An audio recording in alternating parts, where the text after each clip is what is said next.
Welcome back to the Executive Career Jump podcast. Today we've got Cheryl Thompson with us, who I spotted on LinkedIn because she's a courage coach.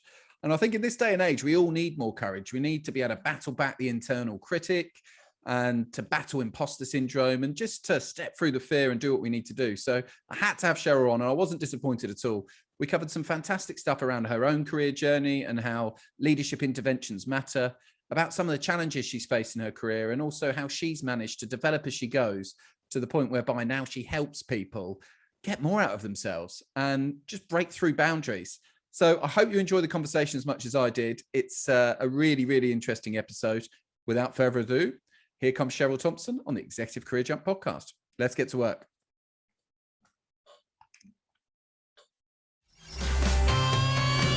You're listening to the Career Jump podcast. Insights, interviews, and success stories to inspire and give you the edge when you make your next career jump.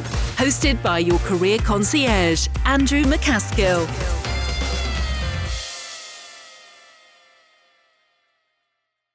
Hi, welcome back to the Executive Career Jump podcast. I'm your host and career concierge, Andrew MacAskill, and delighted today to be joined by Cheryl Thompson. How are you doing, Cheryl? I'm very good. Thank you for having me on this rainy Monday. Rainy Monday, but hopefully we can bring some bright sunshine to the listeners who are tuning into this particular episode. So was that cheesy enough, do you think? Yeah, perfect. Yep, perfect. Cheryl's a courage expert and also someone who has a crush on the Dalai Lama, which I would be interested to talk about. That's an interesting choice. But tell us a little bit more about you and the type of work you get involved with, please. My pleasure. So, courage coach, there is no qualification you can go and get or study to be a courage coach. You just have to do it. It's a life choice. And growing up, I suppose one of the things I realised is I didn't like being afraid of things. So it forced me to go out and try them and do them and get involved, much to my parents' dismay as I jumped off buildings and garages and things like that to force me through my fear. So what I do is I go into workplaces and I have private clients and I help them overcome their fear. Because there's no point pretending you won't have fear in life. That's just ridiculous. So instead of saying, let's be fearless, let's have fear and do it anyway. And that's what I help and coach and show and teach people how to do.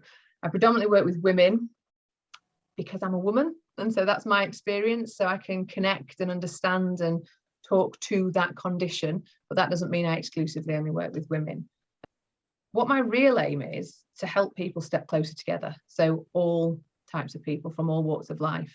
How do we do that courageously, safely, confidently, securely, and respectfully? So we all get what we want in a situation, because I believe that's possible. We can all get what we want. So that's my work, what I do right now. That's super impactful. I love it. Absolutely love it. So I can also say that Cheryl walks the talk, because as part of the podcast briefing, I said to her before we start, don't worry if we go off piece at any point, or if you say anything you're not happy with, we'll edit it out. And you said, nope, what will be will be. We're not editing anything out. If it comes out, it's staying out.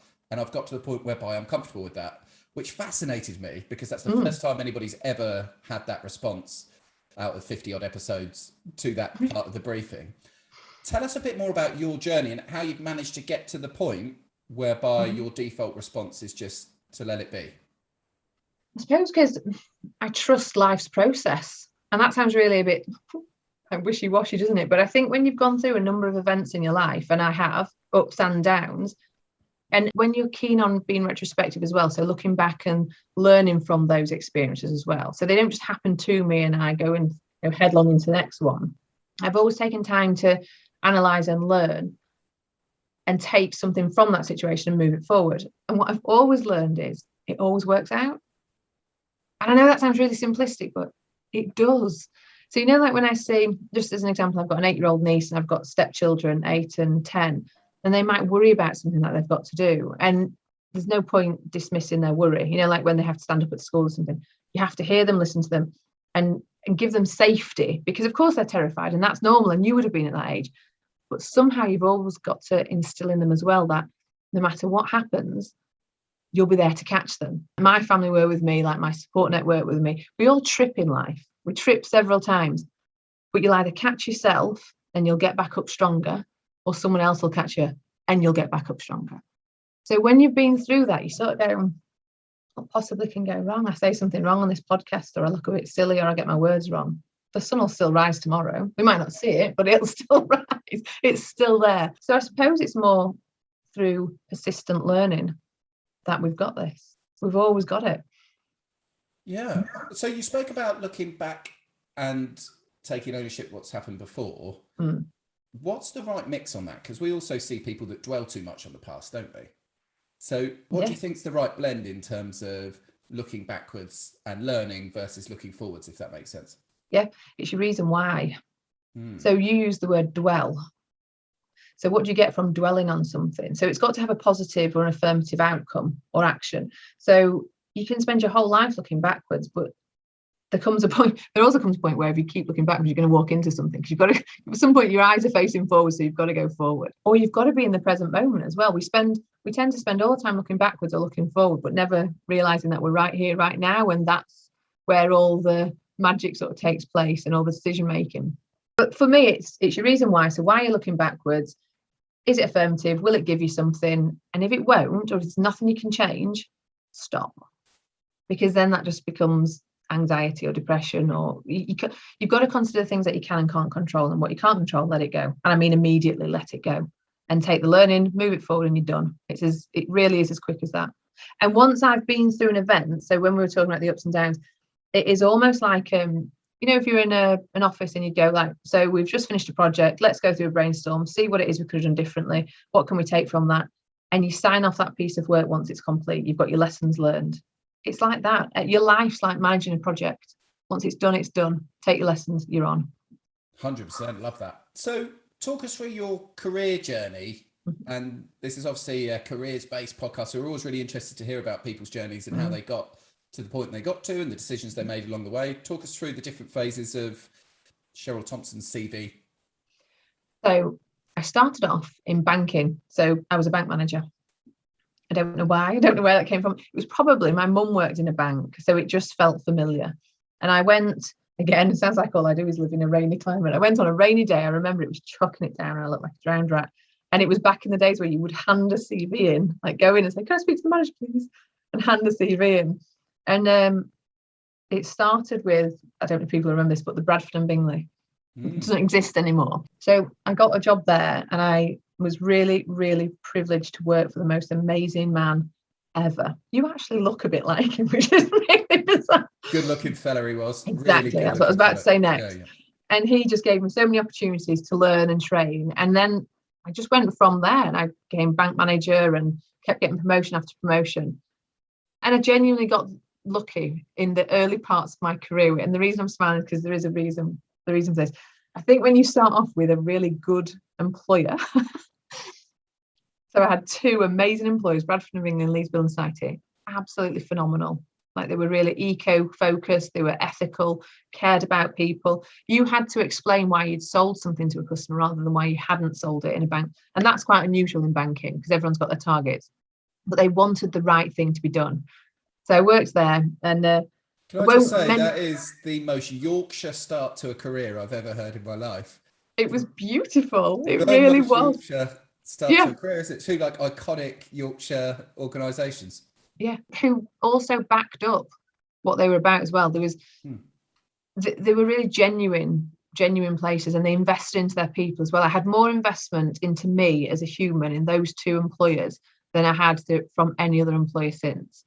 I think that says an awful lot. And that, you've got to think, it was like maybe 20 years ago, maybe 15, 20 years ago. Then I moved to London and I got a different job. And I won't go into the names of the different jobs, although I should be mindful because it's actually on my LinkedIn. But I went into different jobs there, and I saw the other side of management. And actually, I don't know if this has ever come up or if you're aware of this, Andrew, but I actually got quite badly sexually harassed at one of these companies.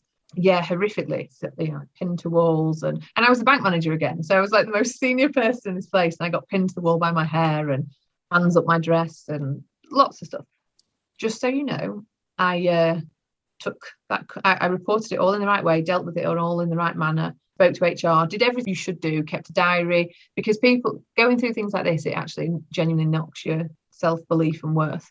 So I did everything I would have advised someone in my position to do, even though it was heartbreaking, because when it's happening to you, it's really easy to tell someone to do, but when you're in it, it hurts.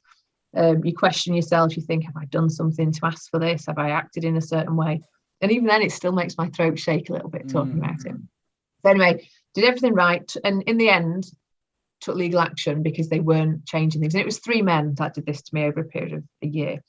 So to say I had such a beautiful start, it sort of came down a bit. Ended up leaving that company and got actually another beautiful job not long afterwards. And I think this is a really interesting thing, because for me, it's, people say you don't leave a bad job, you leave a bad manager. They talk about that. You also stay for a good manager. 100%. Yeah.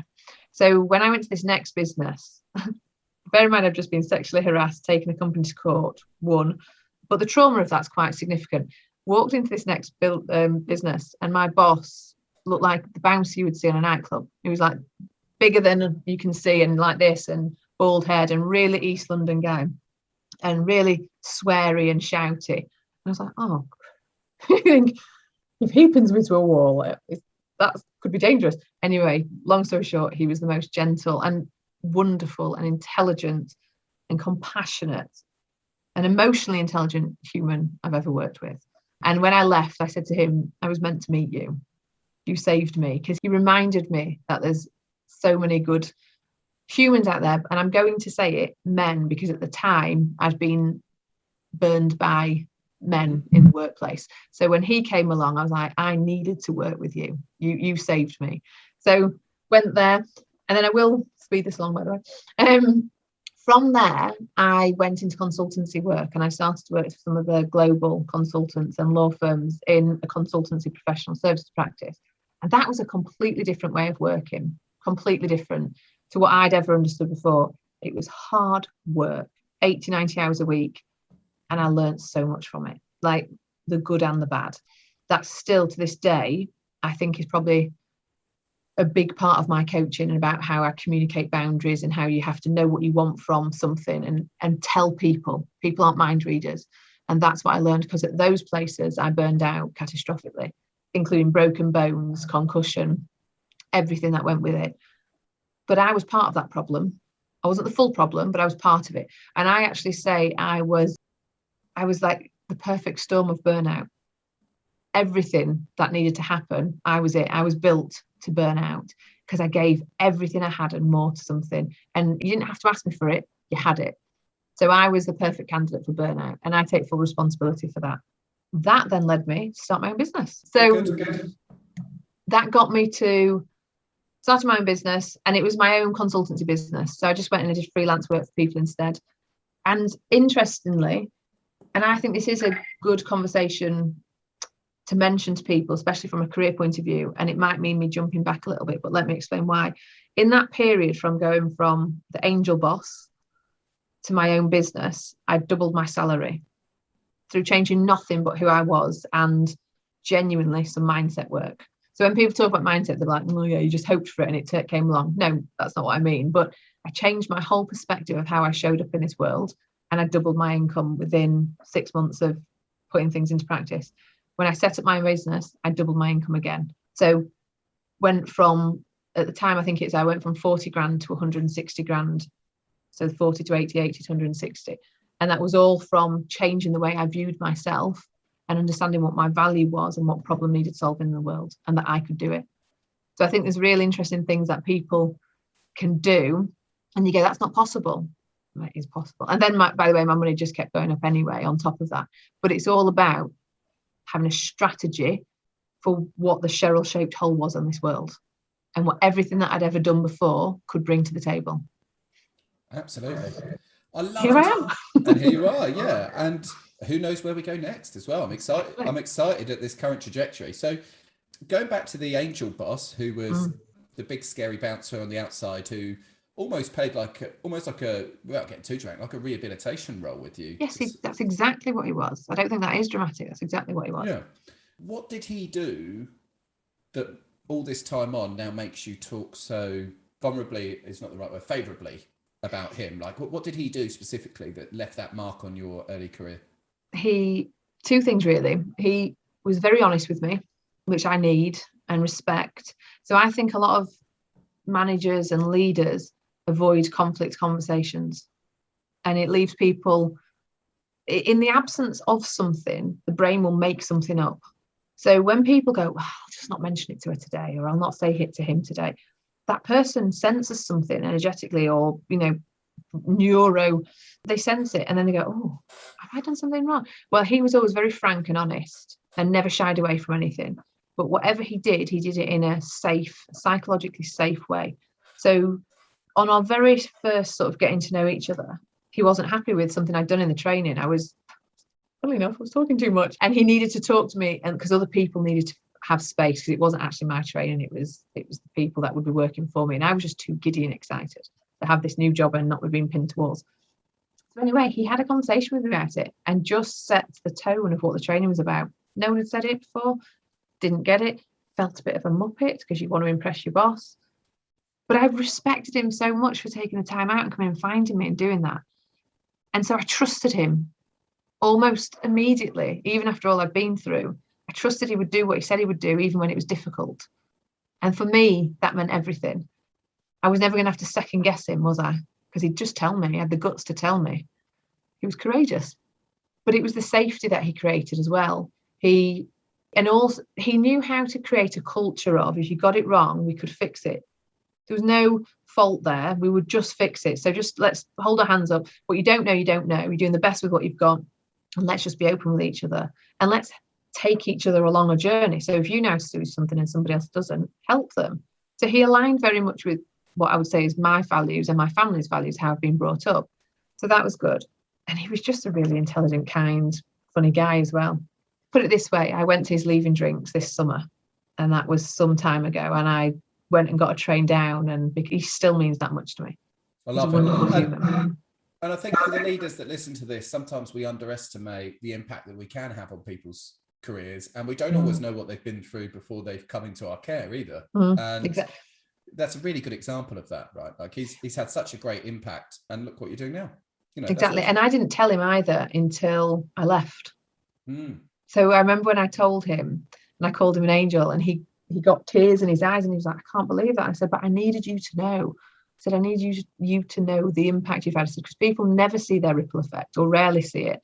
And I'm all about passing on positivity as well. So I'm the person that would run down the street to tell someone that their hair looked amazing or that their shoes are fantastic, because we're really quick to tell each other the bad, what we could have done better, but we never go, you did amazing today. You turned this around for me today. Thank you. So as a leader, that's what I've always done. I want to share. I'll tell you what needs to change or what we need to do differently, because that creates safety, I think. But when you've done it well, let's talk about how you've smashed it today. And 100%. Yeah, and that was him. He was brilliant.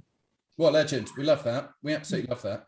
And interesting that some of what you were talking about there as well, that he was, and you as a team were doing culturally, was getting comfortable with failure. And I now see that theme in some of your work and some of your content. So it's almost like you spoke about family values and the fact that your family were all about, look, we're all going to screw up at various points, but we're going to get back up. We're going to find a lesson and get back up. You've then you've then had that kind of philosophy shown out in a work environment, and now you're kind of passing that on to other people. So, hey everybody, sorry to interrupt the podcast, but I wanted to tell you very quickly about how Executive Career Jump can help end your career misery. So when you hit our website, there's 3 different ways that our digital resources can help you.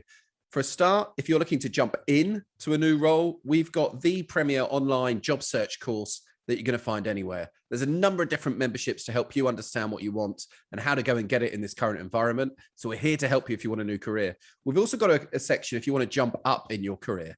And so this is all about our online leadership hub, which is a platform full of content, includes 2 meetups per quarter and a whole thriving community of leaders trying to become the best leaders they can be. Go and check that out too. And the third area in our website and the other digital course that might help you is our business launcher course. So we've created the business launcher program that we wish we had when we were setting up on their own. So if you've decided to jump off of the employment stream and start up on your own, make sure you head over and check that out too. You can find all of these resources, a bunch of free content, links to previous podcasts and more at execcareerjump.com. That's execcareerjump.com. Now, back to the pod. Talk to me about the executives and the leaders that you help, the way that you try and help them with their relationship with failure and the fear that's attached with that. Brilliant. Yeah. So some of the most recent examples are admitting you don't know. Mm. And I think what people think a leader should be is that you stand up in front of a room of people and you have all the answers. That's just not true. You don't. And it's so much more trustworthy and empowering to go, I don't know. And people sort of look around and go, you don't know. If you don't know how we well, let's work it out. Let's work it out together. Because my job isn't to, nobody injected me with like the font of all knowledge when I walked in here. It wasn't, there's not a chip in me. So let's just work this out together. And what I've done recently with a few female leaders is doing that, find the courage to say, I've got no clue what the answer is. And I'm okay with that. I said, and sit in it a while. Don't try and fill the space. Don't try and find a solution. It's okay not to have a fix or a solve or a solution. It's okay to just go, let's see what we can do. Let's come together. So because then you bring other people in as well, and you get to learn people, and you get to find out that possibly that room, and quite probably that room knows more than you anyway, just in different things. We're all experts in our own fields. Once a leader stops speaking, they get a chance to hear other people. And that's what I think is really important. Stop for a minute, listen, and be honest about what your limitations are, because we've all got them. And that's why you have teams, because what you aren't very good at, someone's amazing at and loves. So let's just sort of swap it all around. So that's what I've done a lot of work on recently, getting people to have the courage to stand in front of the people that they care about and that look up to them and be honest and say, I don't know. We can't expect people to trust us if we don't trust them. Exactly. Two-way street, isn't it? Right. Trust breeds trust. Same as fear breeds fear. You get back what you put out. So you have to have that honesty and openness and transparency if you ever expect people to do that with you. 100%. And if I can share a really quick thing on that, because I've had personal experience with this. So I thought the moment that I got into a leadership role, I had to live up to the archetype, right? Which isn't my natural state at all. But I thought that's what I had to be. I had to be alpha. I had to have all of the answers. And that's what it was all about. Surprise, surprise, I wasn't getting the results I was after. Got a coach. And the coach said to me, I need to talk to you about Nelson Mandela. And I was like, why? And he said, well, Nelson Mandela, when he was talking about leadership, said he learned leadership from his dad. And he used to go along to the tribal meetings that his dad had. And his dad was the most senior elder in all of the tribes. And he said he noticed two things. One, that they sat in a circle. And so everyone was equal, despite the fact that there was rank. So there was no sitting at the top of the table or anything like that. So, and two, his dad always spoke last. And he said, I've observed your meetings, and you go in and you kind of try and get everyone revved up. You kind of hijack the space. You're kind of trying to show how much you know and solve everything. He said, so what we're going to do is we're going to put a picture of Nelson Mandela on your screensaver on your laptop, so that every time you sit down for an internal meeting, you remember to talk last. And that was made a huge difference to me. Huge difference. I think that's brilliant. And it's funny you say that about having the visual to remind you, because it's something else that I do with my clients as well. You've got to find what your visual is to stop you speaking. Yes, there's something, and it depends the way your brain works as well. So you may be more visual. Some people are more like touch. People are here, so different things. And one of mine always, it sounds really silly, when I was in a meeting, I didn't want to speak. You can't really see, but I've got a chair, where you've got arms of a chair. Whenever I held the arms of the chair, it stopped me speaking. So if I sat, and I don't know, I practiced it, I think, when I was at Leeds Winside, I remember doing it there. As long as I held the chair, I wouldn't speak. So everyone's got their own thing. And what I help my clients do is work out what their thing is to create space. Because that's what you're doing. You're creating space for the people. And what a wonderful gift that is as a leader, to create space and safe space. To get it wrong, it doesn't matter what you say. Let's work it out together. And what happens in here happens in here. And out of that, even if we don't get an answer today, we'll get an answer at some point. And it'll be ours. It'll be our baby. We did that. So I think it just creates better relationships as well. 100%. I keep saying 100%. I don't know how many times I've said that so far in this chat, but that's a good sign. You can cut that out if you want. 100%. No, we don't cut anything out. We made a pact at the start. Maybe the dog and the doorbell, but maybe not. Maybe we'll leave that in as well for authenticity. Where does imposter syndrome feed into all this? So we don't want you holding on to the sides of your seat. We want you talking as much as possible. Tell us about imposter syndrome. And I get asked about it so often. I know it's a lot of the work you do is help people with this stuff. So just brain dump with us. What is it? What can we do about it? What's Cheryl's view on the whole imposter syndrome topic? Okay, so for me, imposter syndrome, the best people have it anyway.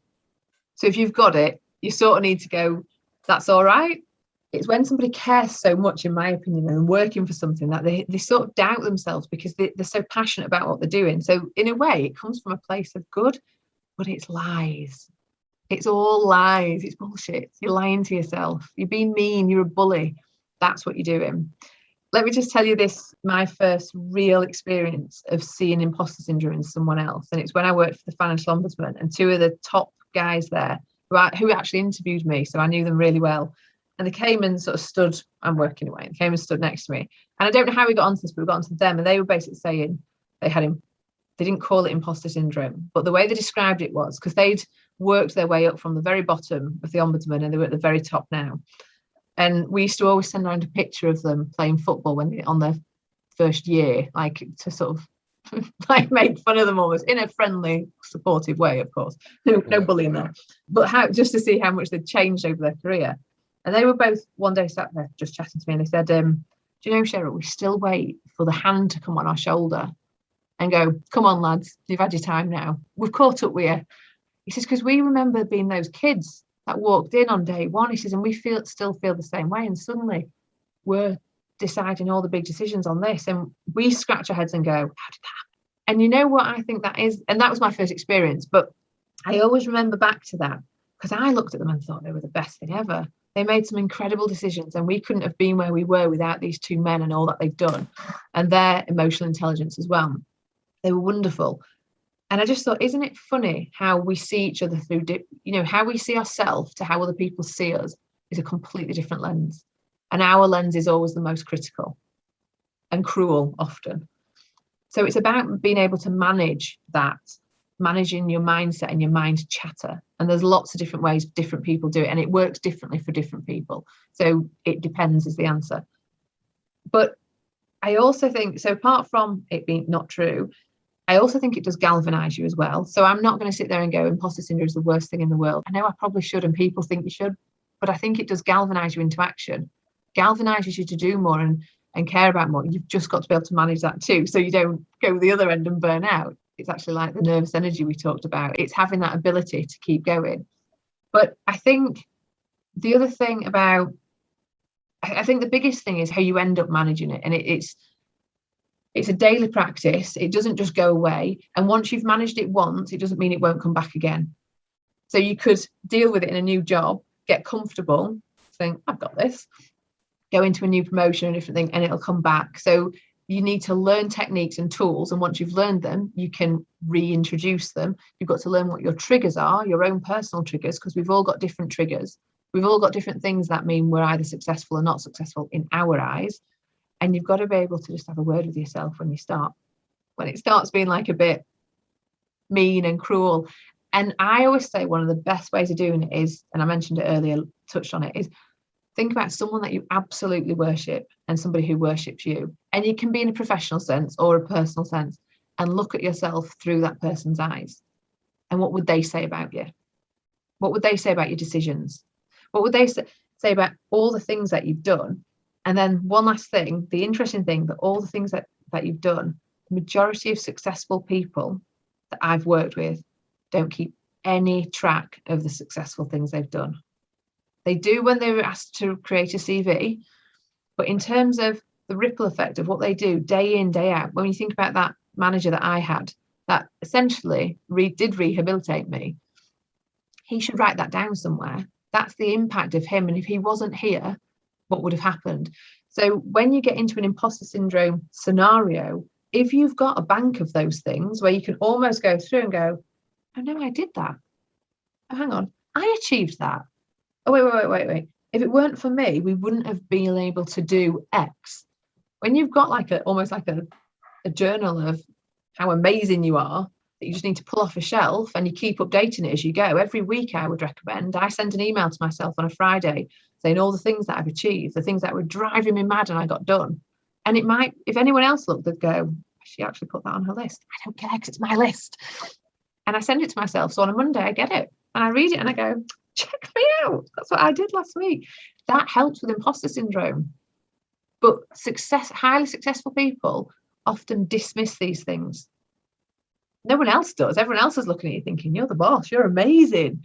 But these people that just keep going, they get rid of them so that all they can remember is the things that they didn't do right, that they could have done better. And that's the real dangerous point as well. Something I taught myself a good few years ago, but really learned it when I burned out, is we're always striving to be better, which is a positive thing, right? It sounds good, can become very toxic.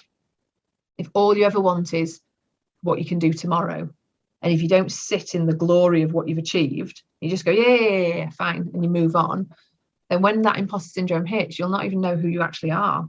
You'll not have any clue how you got there, because you've never taken a minute to be grateful for all the experiences that got you there and all that you did. And even when things are hard, how you get back up again. That all needs tracking, so that when you get there, you go, I deserve this, because look at me in my book. I love that. That idea of documenting the journey and going back to it. Like, I've never heard that specific way of doing it before. Some of the more simple things I've tried is like getting people to read their LinkedIn recommendations. I'm like, go and read your LinkedIn recommendations today if you're feeling flat. Like, just read what people said about the impact that you had. You know, you go and look for evidence to prove you wrong rather than prove you right. Exactly. And that's retraining your brain. It's really important to do that. And I tell you one thing I would say on that as well, is it actually takes a lot for people to do a LinkedIn recommendation. You know, you have to go and ask and do that. So if you've got it, you've got it. But I would say, imagine all the people that never took the time to tell you how amazing you are, because they thought you already knew. Because you're so amazing. You don't need little old me telling you how amazing you are. So they just kept that inside.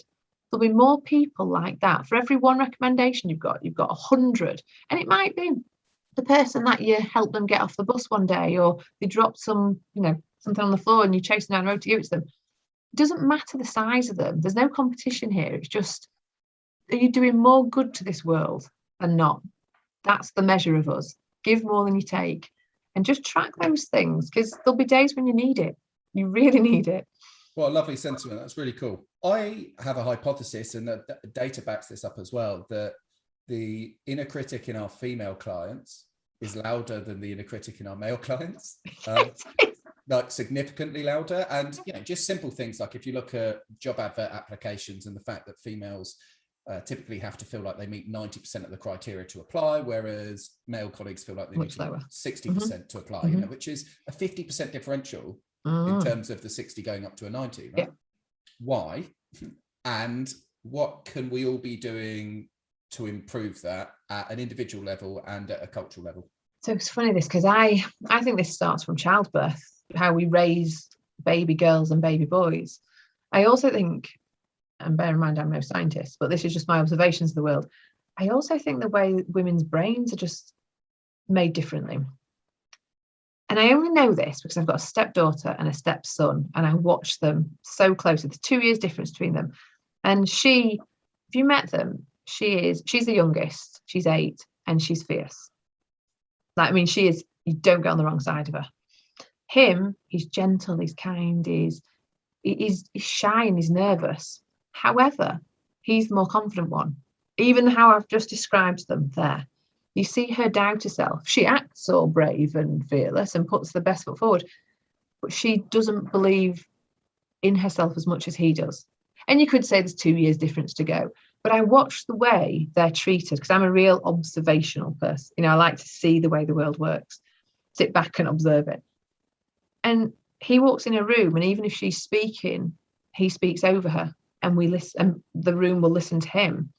So now I'm a feminist, so I'll say, no, we need to let your sister finish. She was speaking. That's not good manners, and we don't do that.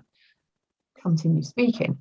So I try and create space for her, and I explain to them why I do this. You know, I said, you know, in this world, we need to be respectful of each other. I wouldn't let it happen the other way around. So I'm not going to let it happen this way around. We have a full conversation. So we've got to create space for each other in this world, not just for ourselves. So that's a given, and you'll have to do that for each other and for other people for your whole life. So get used to doing it now. So we have this whole thing, but so first of all, I think society treats girls and boys still to this day, even in this sort of more woke world we're living in, we still bring our daughters and sons up differently. There's bias there, and it's unconscious. We've got to try and make that more conscious. We have to. But that's not really what we're doing here. I mean, you and I are talking about career. So what can we do at the other end of the career, at the end of our lives? So in our career, I think we need to do a similar thing. We need to create space for each other. So it's about having allies. Women need to have allies in men, same way around as well. When men need to have women as allies, but we need to start doing more to level the playing field. I don't know if you've ever heard me talk as well about equality versus equity. So I talk about we need to have more equity. So if we need to have more positive hires and affirmative hires, and this is not just for gender, this is for race and every other demographic, we need to level the playing field. So we don't have enough non-white men in work. That's still the biggest demographic, isn't it? And we need to change that. And that might mean changing the way there's free software out there that will de-gender an application form. So the language that we use, it's free. Why aren't people using it? You can just go and get it. We need to start thinking about saying, these are essential skills that you need to have. We need to also start asking why we need those essential skills. I think hiring's really, really emotive and interesting on this subject. When you look at a job description and it says we need to have X, Y, and Z, and I've been working with a particular client on this at the minute, and I've said, instead of going and hiring for skills that you need, what you'd be better off doing is stepping back and looking at the team that you've got, the objective that your team has to achieve, and working out what shape of character you need in that whole, rather than what type of skill set you need in that whole. Because when you've got a human focused team that complement each other and challenge each other, because that's important too. You don't want to just create a whole echo chamber of yes men or women where we just say whatever we want, we think we want someone to hear. You need the person that's going to go, no, I think that's a load of rubbish. We don't do it that way. Want to do it this way. We want to do it another way, or we want to try this, or let's break it all together and start again. You need the different, the diversity of characters rather than skill sets. And still you see people hiring to skill sets predominantly. I think we've got that wrong. I think when we change that, we'll get a more diverse person coming in, or type of human coming in. And I think that would help with the, women not applying for certain roles, because it would change the whole language of things. What else do I think? I think another interesting thing as well is the whole feminine masculine characteristic, because I'm woman, you're man, or so I think. You identify as a man and I identify as a woman, but I'm quite a masculine woman as it goes, because when I was growing up with my early career, and I think you touched on it too, masculine was what was paid for. So I was there too. I worked in a predominantly male environment, and to survive that male environment, you had to get a bit more masculine. But I never lost, don't get me wrong, I never lost my femininity either. I just wouldn't do that. I wouldn't sell who I was or lose who I was. But to survive, you had to be able to speak the same language and make yourself understood, non-negotiably understood. And I did that. And it created, and I also had a very strong father who taught us how to shoot and do other things that were quite masculine. So I came from that background as well.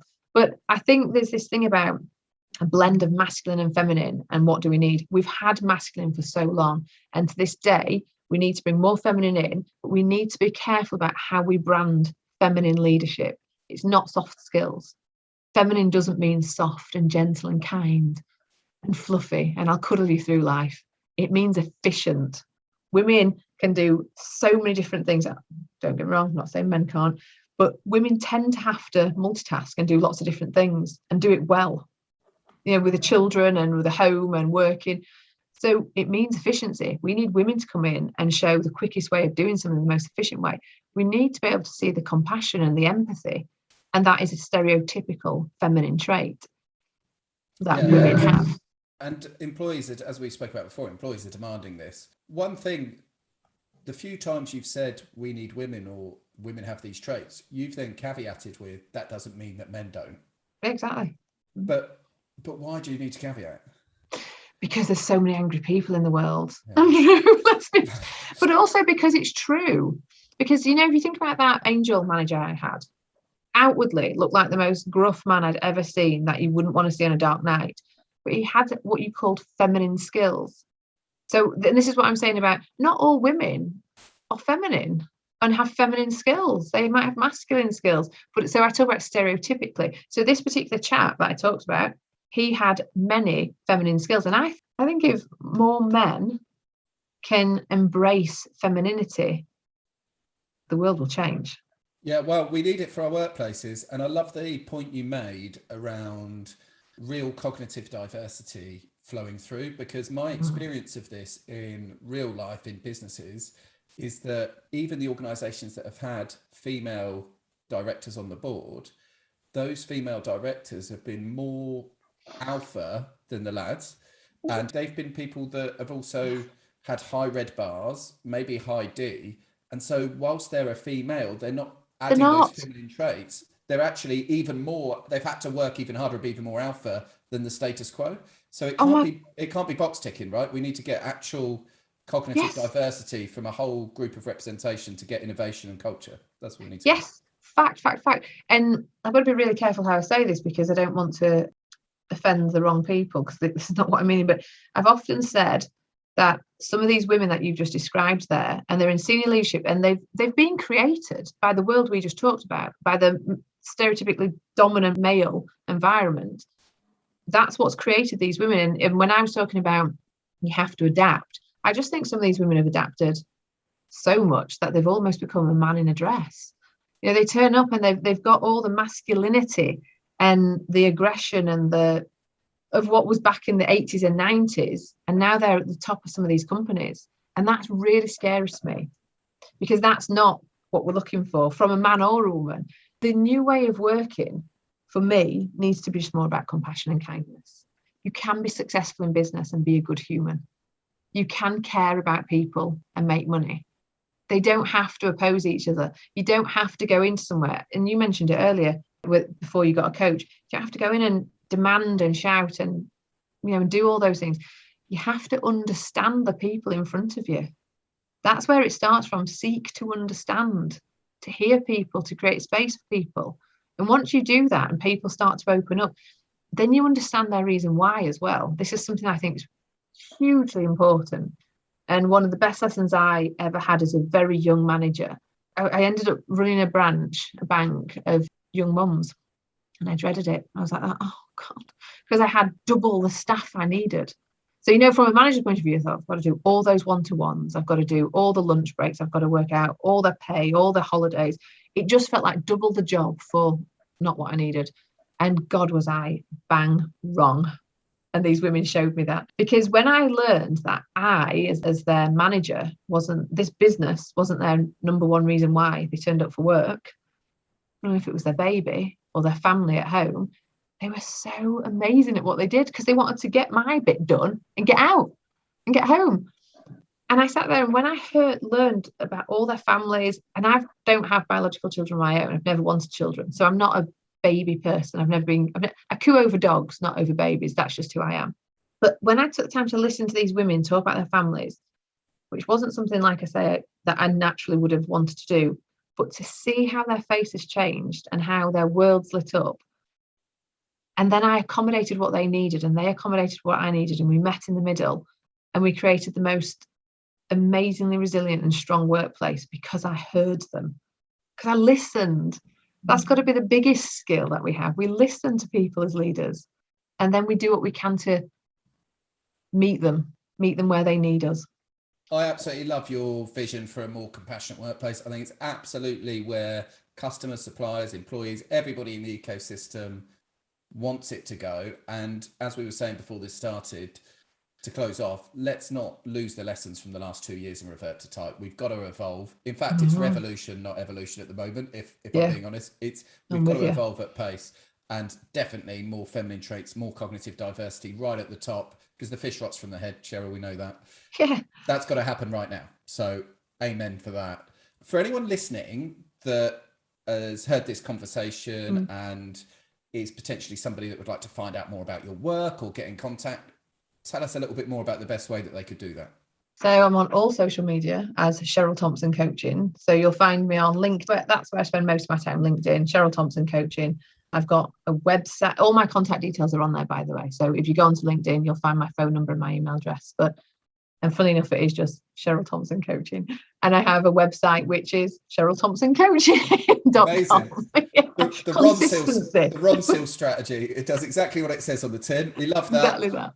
Look, thanks so much I know you're busy, so thanks so much for freeing up your time for us today and sharing some of your insights. If you're listening and you're wanting to build more courage, or you feel like fear's holding you back in your career, make sure you do connect with Cheryl, because I think this is super important work. And I feel like there's a lot of wasted opportunity at the moment in business because of people holding themselves back and unable to unlock and bite back against that inner critic and all that stuff we spoke about. So just thanks so much. Keep up the great work. I think you're doing awesome stuff.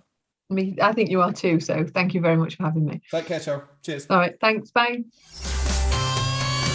You've been listening to the Career Jump podcast with Andrew MacAskill. For more resources and information, just head over to the Career Jump website at www.execcareerjump.com to supercharge your job search and start making moves. Let's get to work.